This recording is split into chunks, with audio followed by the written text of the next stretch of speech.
Hi everyone! Today I wanted to talk to you about how to put some fresh fragrances in your house. The garbage disposal is that one area of the home that smells because of all the stuff we put down it. Let me show you how to make it smell better. You're going to cut up some lemons in small pieces, put them in ice cube trays along with a mixture of water and vinegar. Freeze them and just pop one out each week and throw them in the garbage disposal. It will give you a quick burst of fragrance and sharpen the blades at the same time.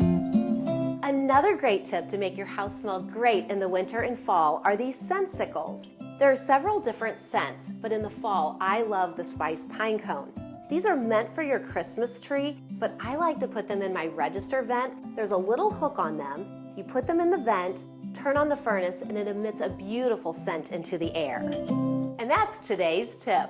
So if you are looking to buy a home or sell yours, you can reach me anytime at calltammy.com.